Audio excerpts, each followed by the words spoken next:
வணக்கம். தந்தையின் பாட்காஸ்ட் செய்திகளை வாசிப்பது சௌந்தர்யாராம். முதலில் தலைப்புச் செய்திகள். வேலூரில் அமைக்கப்படவுள்ள மினி டைடல் பூங்கா உள்ளிட்ட பல்வேறு புதிய திட்டப்பணிகள் முதலமைச்சர் ஸ்டாலின் காணொலி காட்சி வாயிலாக இன்று தொடங்கி வைக்கிறார். ஈரோட்டில் அரசியல் கட்சியினர் தீவிர தேர்தல் பிரச்சாரம். காங்கிரஸ் வேட்பாளர் EVKS இளங்கோவனை ஆதரித்து அமைச்சர் செஞ்சி மஸ்தான் வாக்கு சேகரிப்பு. அதிமுக வேட்பாளர் தென்னரசுவை ஆதரித்து எதிர்க்கட்சித் தலைவர் எடப்பாடி பழனிசாமி பிரச்சாரம்.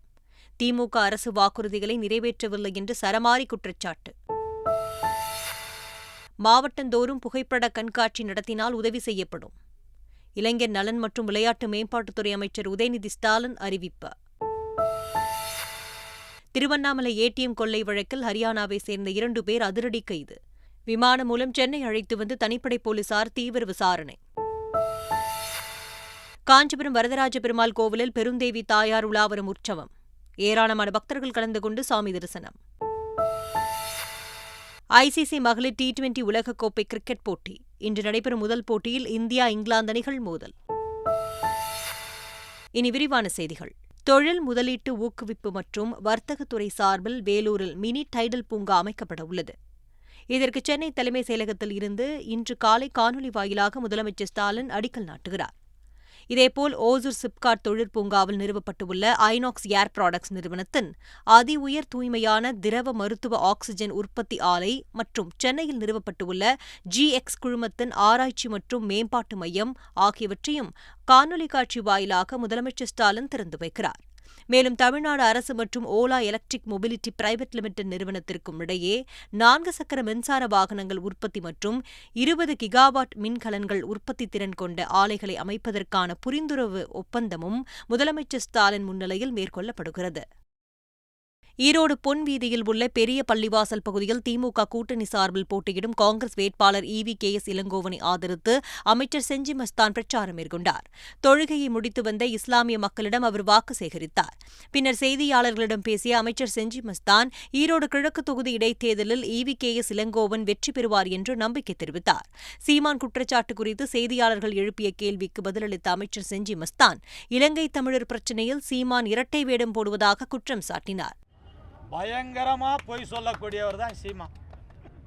அதுக்கு தான் அவர் சீமான்னு சொல்லினுக்கிறார். இலங்கை பிரச்சனையில் அவருடைய இரட்டை வேடம் பற்றி மக்கள் இன்றைக்கு உணர்ந்து விட்டார்கள். இலங்கை மக்களுக்காக தமிழகத்தில் இருக்கின்ற 106 முகாம்களிலும் இருக்கின்ற தொப்புள் கொடி உருவான அந்த மக்களை இன்றைக்கு தேவையான அனைத்து வசதி வாய்ப்புகளும் செய்து கொடுக்கின்ற ஒரு முதலமைச்சர் இலங்கையிலே பொருளாதார நெருக்கடி ஏற்பட்ட நேரத்தில் 174 கோடி ரூபாய்க்கு அரிசி, பால் பவுடர், மருந்துகளை அனுப்பிய தாய் உள்ளத்தோடு இருக்கிற திராவிட முன்னேற்றக் கழகத்தினுடைய ஆட்சி. எனவே சீமான் தினந்தோறும் பொய் சொல்லி வருவதே அவருடைய வாடிக்கையாயிடுத்து. ஈரோடு கிழக்கு சட்டமன்ற தொகுதி இடைத்தேர்தலில் போட்டியிடும் அதிமுக வேட்பாளர் தென்னரசுவை ஆதரித்து எதிர்க்கட்சித் தலைவர் எடப்பாடி பழனிசாமி பிரச்சாரம் செய்தார். அப்பொழுது பேசிய அவர் திமுக அரசு கொடுத்த பல வாக்குறுதிகளை நிறைவேற்றவில்லை என்று குற்றம் சாட்டினார். மேலும் பெண்களுக்கான மாத உதவித்தொகை 1000 ரூபாய், மாத கேஸ் சிலிண்டர் மானியம் 100 ரூபாய் என 21 மாதங்களுக்கு 23,100 ரூபாய் தொகையை அமைச்சர்களிடம் கேளுங்கள் என்று பேசினார். குடும்பத் தலைவர் அனைவருக்கும் மாதந்தோறும் 1000 ரூபாய் குடும்பத்தொகை வழங்கப்படும். கொடுத்தாங்களா? 21 மாதம் ஆகிப்போச்சு. 21,000 கொடுக்கல, கொடுக்கல. எல்லா ஓட்டுக்காக அமைச்சர் முதல் 26,000 ரூபாய் கொடுத்துட்டு அப்புறம் ஓட்டு கேள்வி சொல்லுங்க. ஏன்னா முதலமைச்சர் தானே இருக்காரு. அந்த எதிர்ப்பு தலைவராக இருக்கும்போது, திமுக தலைவராக இருக்கும்போது 2021 தேர்தலில் அறிவிச்சுதான் ஓட்டை வாங்கி நீங்க உணவுறீங்க. நீங்க கொடுத்த காசு கேளுங்க. கேஸ் சிலிண்டர் மாசம் 100 ரூபாய் கொடுக்கணும். கொடுத்தாங்களா? கொடுத்தாங்களா? 21 மாசம் ஆகி போச்சு. 2,000 ரூபாய் பாக்கி இருக்கு. தாய் பாக்கிட்டு 2,000 ரூபாய் 21,000 23,000 ரூபாய் கொடுக்கணும் கேட்கணும். வர அமைச்சர் கேளுங்க. தாயோட போய் சொல்லுங்க, எங்களுக்கு ரூபாய் பாக்கி 23,000 ரூபாய் இருக்குது, கொடுங்க. கொடுத்தா எங்களை ஓட்டுன்னு சொல்லுங்க. ஈரோடு பொன்வீதி பகுதியில் உள்ள பெரிய பள்ளிவாசல் மசூதியில் தொழுகை முடித்து வந்த இஸ்லாமிய மக்களிடம் காங்கிரஸ், அதிமுக, நாம் தமிழர் கட்சி, தேமுதிக மற்றும் சுயேட்சை வேட்பாளர்கள் ஒரே நேரத்தில் வாக்கு சேகரிப்பில் ஈடுபட்டனர். அப்பொழுது ஒருவருக்கொருவர் மாறி மாறி கோஷம் எழுப்பியதால் பரபரப்பு ஏற்பட்டது. பின்னர் அனைவரும் தனித்தனியாக பிரிந்து சென்றனர். ஈரோடு கிழக்கு தொகுதி இடைத்தேர்தலில் போட்டியிடும் தேமுதிக வேட்பாளர் ஆனந்தை ஆதரித்து அக்கட்சி இளைஞரணி செயலாளர் விஜயபிரபாகரன் பிரச்சாரம் செய்தார். அப்பொழுது பேசிய அவர், பணப்பட்டுவாடா இல்லாவிட்டால் நிச்சயம் அதிக வாக்குகள் வித்தியாசத்தில் வெற்றி பெறுவோம் என்ற நம்பிக்கை உள்ளதாக தெரிவித்தார். அமைச்சர்கள் டியூஷன் கிளாஸ் எடுப்பது போன்று நோட்ஸ் எடுத்துக்கொண்டு பணப்பட்டுவாடா செய்வதாகவும் விஜயபிரபாகரன் விமர்சனம் செய்தார். ஈரோடு கிழக்கு தொகுதி இடைத்தேர்தலில் சுயேட்சையாக போட்டியிடும் தீபன் சக்கரவர்த்தி என்ற யூடியூபர் டிஜிட்டல் முறையில் பிரச்சாரம் செய்து அசத்தி வருகிறார். அரசியல் கட்சியினர் பலரும் லட்சக்கணக்கில் செலவு செய்து வாக்கு சேகரிக்கும் நிலையில் தீபன் சக்கரவர்த்தி பணபலம் இல்லாவிட்டாலும் இலக்கை அடைய முடியும் என்ற நோக்கத்துடன் பயணித்து வருகிறார். மற்ற வேட்பாளர்கள் வீடு வாசல் வரை சென்றுதான் பிரச்சாரம் செய்ய முடியும், டிஜிட்டல் பிரச்சாரம் மூலம் அனைத்து வீடுகளுக்குள்ளேயும் நுழைய முடியும் என்று தீபன் சக்கரவர்த்தி தெரிவித்துள்ளார். தமிழக கர்நாடக எல்லையான அடிப்பாலாறு பகுதியில் மான் வேட்டையாட சென்று கர்நாடக வனத்துறையினரின் துப்பாக்கிச் சூட்டிற்கு பிறகு மாயமான ராஜா அடிப்பாலாறு காவிரி ஆற்றில் சடலமாக மீட்கப்பட்டுள்ளார். அவரது உறவினர்கள் ஏராளமானோர் தமிழக எல்லையில் குவிந்ததால் பரபரப்பு ஏற்பட்டது. கர்நாடக மாநில வனத்துறையின் துப்பாக்கிச் சூட்டில் உயிரிழந்த ராஜாவின் குடும்பத்திற்கு முதலமைச்சர் ஸ்டாலின் 5 லட்சம் ரூபாய் நிதியுதவி அறிவித்துள்ளார். கர்நாடக வனத்துறையின் துப்பாக்கிச் சூட்டிற்கு கடும் கண்டனம் தெரிவித்துள்ள முதலமைச்சர் ஸ்டாலின், உயிரிழந்த ராஜா என்ற காரவடையான் குடும்பத்திற்கு ஆழ்ந்த இரங்கல் தெரிவித்துள்ளார். தமிழக மீனவர் ராஜாவை சுட்டுக் கொன்ற கர்நாடக வனத்துறையினரை கைது செய்ய வேண்டும் என்று நாம் தமிழர் கட்சியின் தலைமை ஒருங்கிணைப்பாளர் சீமான் கோரிக்கை விடுத்துள்ளார். மீனவர் ராஜாவின் உயிரிழப்பிற்கு காரணமானவர்கள் மீது தமிழக அரசு தகுந்த நடவடிக்கை எடுக்க வேண்டும் என்று சசிகலா வலியுறுத்தியுள்ளார். மாவட்டந்தோறும் புகைப்பட கண்காட்சி நடத்தினால் அதற்கு நிச்சயம் உதவி செய்யப்படும் என்று இளைஞர் நலன் மற்றும் விளையாட்டு மேம்பாட்டுத்துறை அமைச்சர் உதயநிதி ஸ்டாலின் தெரிவித்துள்ளார். நீங்கள் ஒவ்வொருத்தருமே ஒரு ஆயிரக்கணக்கான படங்கள், பல்லாயிரக்கணக்கான படங்கள் எடுத்திருப்பீங்க. ஆனால் இப்போ நீங்கள் ஒவ்வொருத்தரும் ஒரு ரெண்டு புகைப்படங்கள், 3 புகைப்படங்கள்னு அத்தனை பேரும் ஒரு ஷேர் பண்ணி இந்த நிகழ்ச்சி நடத்தியிருக்கிறீங்க. நீங்கள் ஒவ்வொருத்தருமே ஒரு புகைப்பட கண்காட்சி நடத்தலாம். இன்னைக்கு சென்னையில் ஆரம்பிச்சிருக்கிறீங்க. உங்களுடைய பயணம் மிகப்பெரிய வெற்றி பயணமாக இருக்கணும். தமிழ்நாடு முழுவதும் நீங்கள் இந்த புகைப்பட கண்காட்சியை அத்தனை மாவட்டங்களுக்கும் நீங்கள் எடுத்து செல்ல வேண்டும். அதற்கு என்னாலான உதவியை நான் கண்டிப்பாக செய்வேன். நாட்டின் வளர்ச்சிப் பாதையில் புதுச்சேரி ஒரு தகுந்த இடத்தை பிடிக்கும் என்று துணைநிலை ஆளுநர் தமிழிசை சவுந்தரராஜன் நம்பிக்கை தெரிவித்துள்ளார். துணைநிலை ஆளுநர் மாளிகையில் நடைபெற்ற நூல் வெளியீட்டு விழாவில் பேசிய அவர், சுகாதாரம், உள்கட்டமைப்பு போன்ற தேசிய குறியீடுகளின் அடிப்படையில் புதுச்சேரி முதலிடத்தில் இருக்கிறது என்றார். மேலும் புதுச்சேரியில் அரசு நிர்வாகத்திற்கும் மக்களுக்கும் இடையில் நல்ல உறவு உள்ளதாகவும், பிரதமரின் தொலைநோக்கு பார்வையால் புதுச்சேரி நல்ல வளர்ச்சி அடையும் என்றும் கூறினார். சமூக ஊடகங்களில் பெண்களுக்கு எதிரான வன்முறைகள் அதிகரித்து வருவதாக திமுக எம்பி கனிமொழி வேதனை தெரிவித்துள்ளார். சென்னை ஸ்டெல்லா மேரிஸ் கல்லூரியில் சமூக புரட்சி என்ற தலைப்பில் நடைபெற்ற நிகழ்ச்சியில் பேசிய அவர், ஆண்களுக்கு சமமான எண்ணிக்கையில் பெண்கள் இருந்தும் இந்த சமூகம் பெண்களை மிதித்துக் கொண்டே இருப்பதாக வேதனை தெரிவித்தார். சமூக மாற்றம் ஒருவரால் உருவாக்க முடியாது என்றும், எல்லோரும் இழுக்கும் தேர் என்றும் கூறினார். உதவித்தொகை, இடஒதுக்கீட்டுக்காகத்தான் ஜாதி சான்றிதழ் என்ற கனிமொழி, ஜாதி ஒழிக்க வேண்டும் என்றால் பெரும் போராட்டம் தேவை என்றார். கொலை மிரட்டல் வழக்கில் முன்ஜாமீன் கோரி அதிமுக முன்னாள் அமைச்சர் புத்திசந்திரன் தாக்கல் செய்த மனுவுக்கு பதிலளிக்கும்படி மஞ்சூர் போலீசாருக்கு சென்னை உயர்நீதிமன்றம் உத்தரவிட்டுள்ளது. தேயிலை தோட்டத்தை விற்க மறுத்ததால் கொலை மிரட்டல் விடுத்ததாக முன்னாள் அமைச்சர் புத்திசந்திரனுக்கு எதிராக ராஜு என்பவர் புகார் அளித்துள்ளார். இது தொடர்பான வழக்கில் முன்ஜாமீன் கோரி புத்திசந்திரன் சென்னை உயர்நீதிமன்றத்தில் மனு தாக்கல் செய்துள்ளார். புகார்தாரர் தனக்கு எதிராக பொய் புகார் அளித்ததாகவும் அவர் மனுவில் குறிப்பிட்டுள்ளார். இதை விசாரித்த நீதிபதி மன்சூர் போலீசார் பதிலளிக்க உத்தரவிட்டுள்ளார்.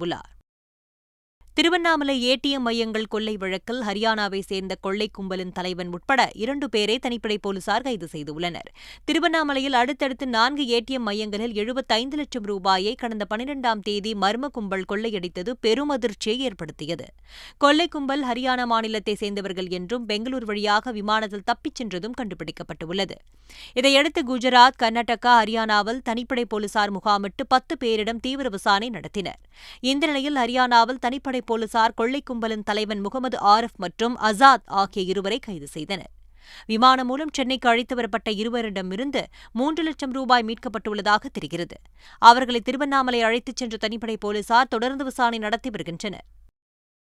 புதுச்சேரியில் காவலர் ஒருவர் தூக்கிட்டு தற்கொலை செய்து கொண்ட சம்பவம் சோகத்தை ஏற்படுத்தியுள்ளது. புதுச்சேரி கோரிமேடு காவல் நிலையத்தில் காவலராக பணியாற்றி வந்த நாகராஜுக்கும் அவரது மனைவி விஜயகுமாரிக்கும் இடையே தகராறு ஏற்பட்டதாக கூறப்படுகிறது. இதனால் மனமுடைந்த நாகராஜ் வீட்டின் அறையில் உள்ள மின் விசிறியில் தூக்கிட்டு தொங்கினார். ஜிப்மர் மருத்துவமனைக்கு கொண்டு செல்லப்பட்ட அவர் ஏற்கனவே இறந்துவிட்டதாக மருத்துவர்கள் தெரிவித்துள்ளனர். இந்த சம்பவம் குறித்து போலீசார் விசாரணை நடத்தி வருகின்றனர். சென்னையில் பள்ளி மாணவிகளுக்கு தொந்தரவு கொடுத்த ஆசிரியர் கைது செய்யப்பட்டார். சென்னை வியாசர்பாடி எருக்கஞ்சேரி பகுதியில் உள்ள ஒரு தனியார் பள்ளியில் பிரேம் ஆனந்த் என்பவர் ஆசிரியராக பணிபுரிந்து வருகிறார். அங்கு 7ஆம் வகுப்பு படிக்கும் மாணவிகளிடம் ஆசிரியர் பிரேம் ஆனந்த் தவறாக நடந்து கொள்வதாக கூறப்படுகிறது. இதுகுறித்து மாணவிகள் வீட்டில் கூறியதால் பெற்றோர் அதிர்ச்சியடைந்தனர். அவர்கள் அளித்த புகாரின் பேரில் போலீசார் ஆசிரியர் பிரேம் ஆனந்திடம் விசாரணை நடத்தி பின்னர் அவரை போக்சோ சட்டத்தில் கைது செய்தனர். விருதுநகர் அருகே கஞ்சா விற்பனையில் ஈடுபட்ட 8 பேரை போலீசார் கைது செய்துள்ளனர். நேர்த்தியாயிருப்பு பகுதியில் போலீசார் தீவிர ரோந்து பணியில் ஈடுபட்டிருந்தனர். அப்பொழுது காரில் வந்த நேர்த்தியாயிருப்பு பகுதியைச் சேர்ந்த மனோகரன் என்பவரை பிடித்து விசாரித்தனர். காரில் இருந்த 30 கிலோ கஞ்சாவை போலீசார் பறிமுதல் செய்தனர். மேலும் மனோகரிடம் நடத்திய விசாரணையில் கஞ்சா விற்பனையில் தொடர்புடைய மேலும் 7 பேரை கைது செய்த போலீசார் கார் மற்றும் இருசக்கர வாகனத்தை பறிமுதல் செய்தனர். இதையடுத்து 8 பேரையும் நீதிமன்றத்தில் ஆஜர்படுத்திய போலீசார் பின்னர் சிறையில் அடைத்தனர்.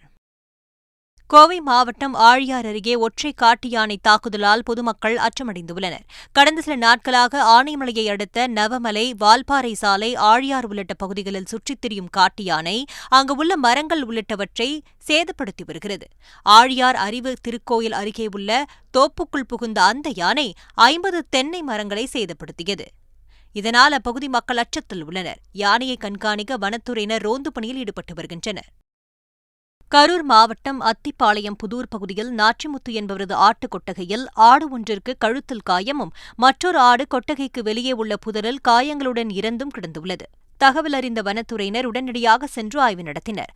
அப்பொழுது மர்மமான காலடி தடம் தென்பட்டது. அதனை புகைப்படம் எடுத்து ஆய்வுக்காக அனுப்பினர். இதனிடையே கரூரில் சிறுத்தை நடமாட்டம் என சமூக வலைதளங்களில் பரவி வரும் தகவலால் பரபரப்பு ஏற்பட்டுள்ளது. மணப்பாறையை அடுத்த பொன்னம்பட்டி பேரூராட்சியில் உள்ள வன மீட்பு பூங்காவில் திடீரென்று பற்றி எரிந்த தீ கட்டுக்குள் கொண்டுவரப்பட்டது.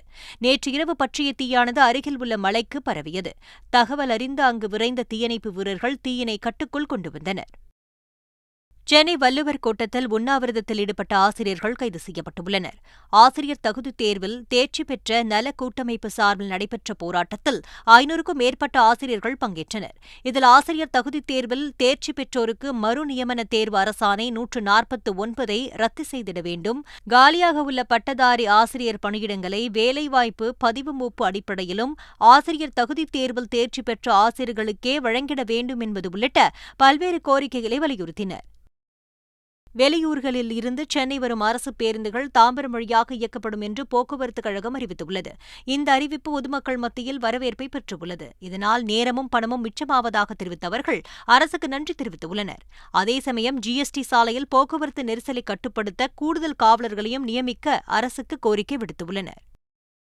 விருத்தாச்சலம் அரசு மருத்துவமனையில் படுக்கைகள் பற்றாக்குறைவால் நோயாளிகளை தரையில் படுக்க வைத்து சிகிச்சை அளிக்கும் நிலை உள்ளதாக புகார் எழுந்துள்ளது.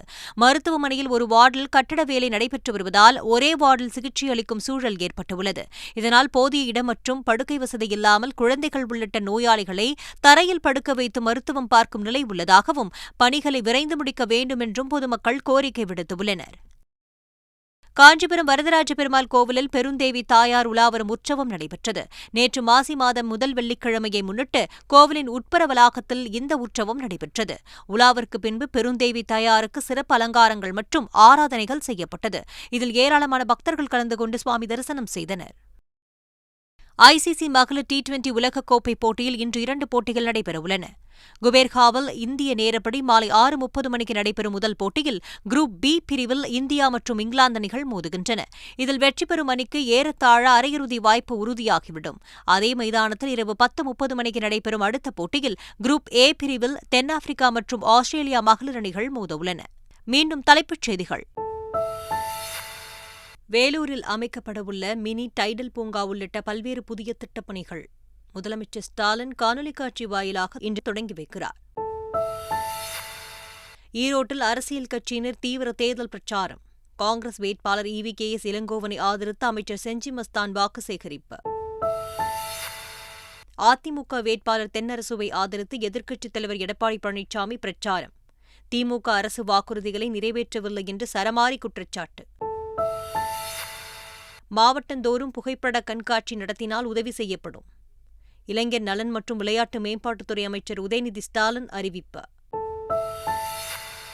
திருவண்ணாமலை ஏடிஎம் கொள்ளை வழக்கில் ஹரியானாவை சேர்ந்த 2 பேர் அதிரடி கைது. விமானம் மூலம் சென்னை அழைத்து வந்து தனிப்படை போலீசார் தீவிர விசாரணை. காஞ்சிபுரம் வரதராஜ பெருமாள் கோவிலில் பெருந்தேவி தாயார் உலாவரும் உற்சவம். ஏராளமான பக்தர்கள் கலந்து கொண்டு சாமி தரிசனம். ஐசிசி மகளிர் T20 உலகக்கோப்பை கிரிக்கெட் போட்டி இன்று நடைபெறும் முதல் போட்டியில் இந்தியா இங்கிலாந்து அணிகள் மோதல். இத்துடன் பாட்காஸ்ட் செய்திகள் நிறைவடைந்தன.